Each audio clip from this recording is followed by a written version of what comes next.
এখন সম্প্রচারিত হবে রেডিও তেহরান থেকে আজকের সর্বশেষ বিশ্ব সংবাদ। ভয়াবহ সন্ত্রাসবাদ ও গণহত্যা চলতে থাকলে মধ্যপ্রাচ্যে আরেকটি মানবিক বিপর্যয় দেখা দেবে। তিনি জাতিসংঘ মহাসচিব অ্যান্তোনিও গুতেরেসের সঙ্গে এক ফোনালাপে এ সতর্কবাণী উচ্চারণ করেন। গাজা উপত্যকার অন্যান্য স্থান থেকে ইসরায়েলি হামলার ভয়ে রাফায় আশ্রয় নিয়েছেন প্রায় ১৫ লাখ মানুষ। এবার এই রাফায় স্থল আগ্রাসন শুরু করেছে দখলদার সেনারা। ফোনালাপে আমির আবদুল্লাহিয়ান বলেন, ইহুদিবাদ ইসরায়েল রাফায় গণহত্যা শুরু করার পাশাপাশি রাফা ও কারেম আবু সালিম ক্রসিং বন্ধ করে দিয়ে আরেকটি ভয়াবহ মানবিক বিপর্যয় তৈরির ক্ষেত্র সৃষ্টি করেছে। তিনি বলেন, আন্তর্জাতিক সমাজ গাজায় যুদ্ধ বন্ধ করার যে চেষ্টা চালাচ্ছে তা ভণ্ডুল করে দিচ্ছে তেল আবিব। ইরানের পররাষ্ট্রমন্ত্রী বলেন, কাতার ও মিশরের প্রস্তাবিত যুদ্ধবিরতি চুক্তি মেনে নেয়ার জন্য আমেরিকার উচিত ইসরায়েলি প্রধানমন্ত্রী নেতানিয়াহুর ওপর চাপ সৃষ্টি করা। ইসরায়েলি সেনারা মঙ্গলবার রাফায় প্রবেশ করেই মিশরের সঙ্গে গাজার একমাত্র সীমান্ত ক্রসিংটি বন্ধ করে দিয়েছে। গাজার ২৩ লাখ অধিবাসীর বেঁচে থাকার খাদ্য ও জ্বালানি এই ক্রসিং থেকে প্রবেশ করে। ক্রসিংটি খুলে না দিলে গাজাবাসীকে কয়েকদিনের বেশি বাঁচানো সম্ভব হবে না বলে উপত্যকার স্বাস্থ্য মন্ত্রণালয় জানিয়েছে। ইহুদিবাদী ইসরায়েল যদি ইরানের অস্তিত্বকে হুমকিগ্রস্ত করে তাহলে তেহরান তার পরমাণু নীতিতে পরিবর্তন আনতে বাধ্য হবে বলে ইরানের একজন প্রভাবশালী কর্মকর্তা হুঁশিয়ারি উচ্চারণ করেছেন। ইরানের বর্তমান পরমাণু নীতি হচ্ছে পারমাণবিক অস্ত্র তৈরি, সংরক্ষণ কিংবা ব্যবহার না করা। কিন্তু এই নীতির পরিবর্তনের অর্থ হচ্ছে পারমাণবিক অস্ত্র তৈরি, সংরক্ষণ ও প্রয়োজনে তা ব্যবহার করা। ইরানের strategic council on foreign relations বা এসসিএফআর এর চেয়ারম্যান কামাল খাররাজি কাতার ভিত্তিক নিউজ চ্যানেল আল জাজিরাকে দেয়া সাক্ষাৎকারে এ হুঁশিয়ারি উচ্চারণ করেছেন। তিনি বলেন, ইহুদিবাদী ইসরায়েল যদি কোনো ভুল করে এবং ইরানের পরমাণু স্থাপনায় হামলা চালায় তাহলে তেহরান তার পরমাণু নীতিতেই পরিবর্তন আনবে। আপনারা বিশ্ব সংবাদ শুনছেন রেডিও তেহরান থেকে। বাংলাদেশ আওয়ামী লীগের সাধারণ সম্পাদক এবং সড়ক পরিবহন ও সেতুমন্ত্রী ওবায়দুল কাদের বলেছেন, বিএনপি ভোটারদের ভয় পায়, তাই তারা নির্বাচনে আসে না। এই ভয় থেকে নির্বাচন বয়কট করে তারা। আজ বিকেলে রাজধানীর বঙ্গবন্ধু এভিনিউতে আওয়ামী লীগের কেন্দ্রীয় কার্যালয়ে এক যৌথ সভার শুরুতে সাংবাদিকদের একথা বলেন তিনি। ওবায়দুল কাদের বলেন, আন্দোলন ও নির্বাচন ঠেকাতে ব্যর্থতা, এই ব্যর্থতার পর বিএনপি আবারও আন্দোলনের নামে বিশৃঙ্খলা, সন্ত্রাস সৃষ্টির পায়তারা করছে। অনেকে বলেন পাল্টাপাল্টি সমাবেশ করছি। আজ কিন্তু আমরা কোনো সমাবেশ করিনি। সমাবেশ আমরা করব কারণ বিএনপির সমাবেশ মানেই অগ্নিসন্ত্রাস, বিশৃঙ্খলা, রক্তপাত। এদিকে বিএনপির সিনিয়র যুগ্ম মহাসচিব রুহুল কবির রিজভী ৯ মে অনুষ্ঠিত উপজেলা নির্বাচনের প্রসঙ্গ টেনে বলেছেন, নির্বাচন নিয়ে চলছে তামাশা, চারদিকে চলছে লুটপাটের সংস্কৃতি। সরকারের এই দুঃশাসন জনগণ বেশি দিন মানবে না। আজ বিকেলে নয়াপল্টনে দলের কেন্দ্রীয় কার্যালয়ের সামনে এক সমাবেশে তিনি এসব কথা বলেন।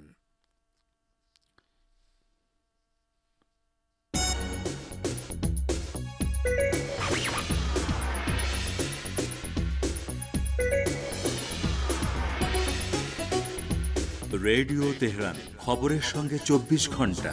ভিজিট করুন আমাদের ওয়েবসাইট parstoday.ir/dn।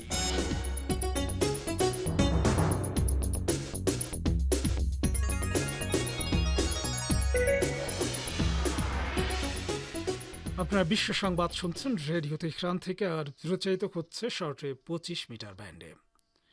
আগামী ১ জুন পর্যন্ত ভারতের আম আদমি পার্টির প্রধান ও দিল্লির মুখ্যমন্ত্রী অরবিন্দ কেজরিওয়ালের অন্তর্বর্তী জামিন মঞ্জুর করেছে সুপ্রিম কোর্ট। আগামী ২ জনের মধ্যে তাকে আবার আত্মসমর্পণের নির্দেশ দেওয়া হয়েছে।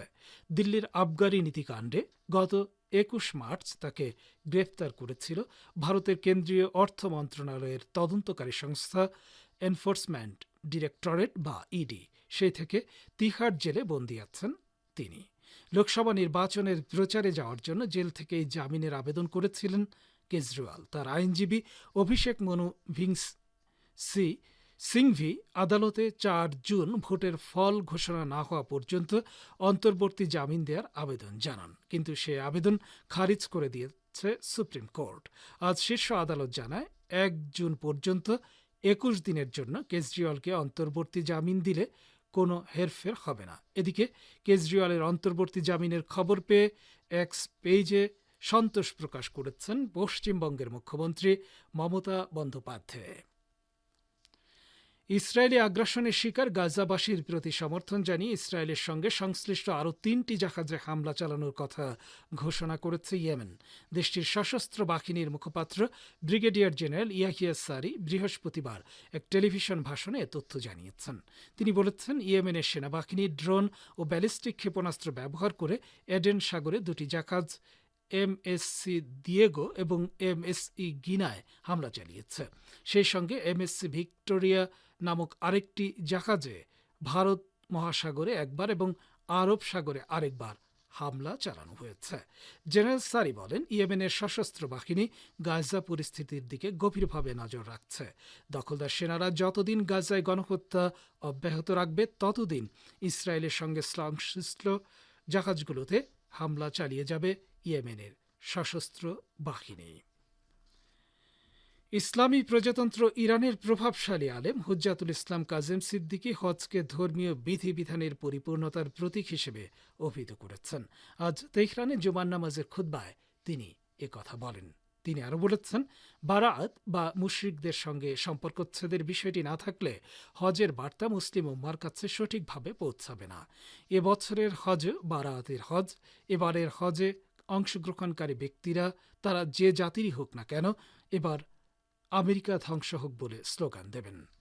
গাজা উপত্যকায় ইসরায়েলি হত্যা নৃশংসতার প্রতি ইঙ্গিত করে তেহরানের জুমার নামাজের খতিব আরও বলেন, গাজার ঘটনাবলী হজের আনুষ্ঠানিকতা একটা টার্নিং পয়েন্ট হিসেবে গণ্য হবে।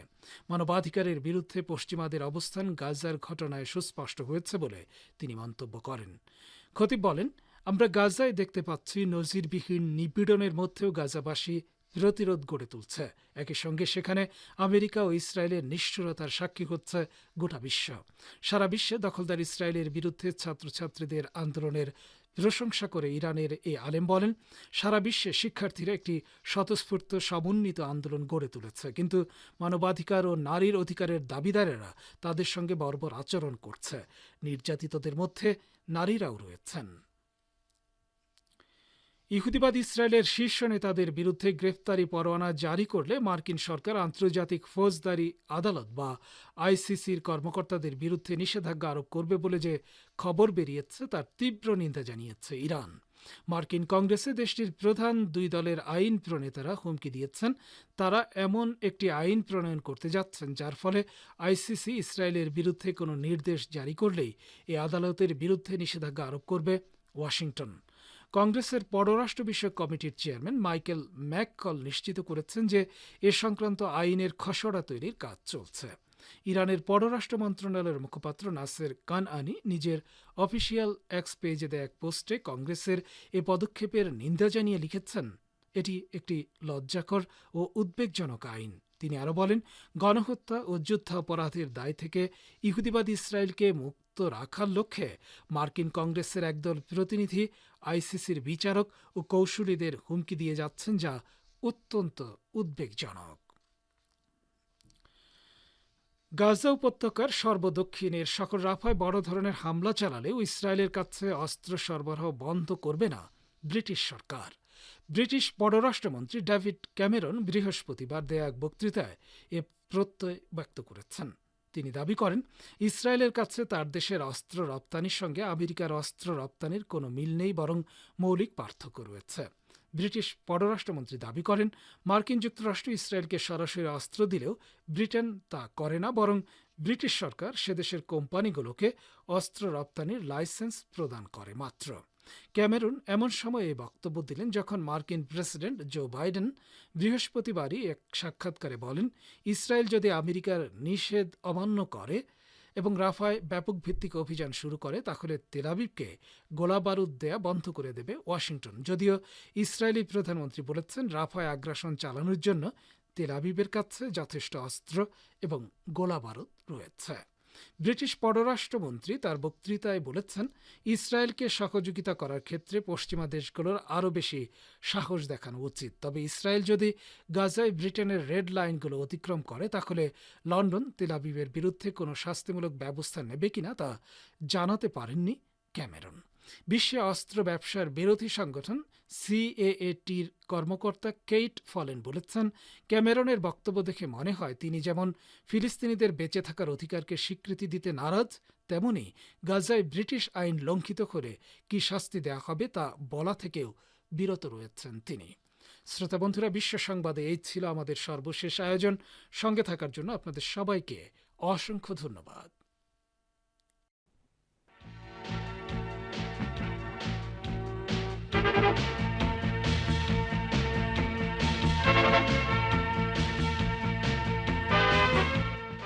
শ্রোতা বন্ধুরা, বিশ্ব সংবাদের পর আমন্ত্রণ জানাচ্ছি সংবাদ ভাষ্যের অনুষ্ঠান দৃষ্টিপাতে।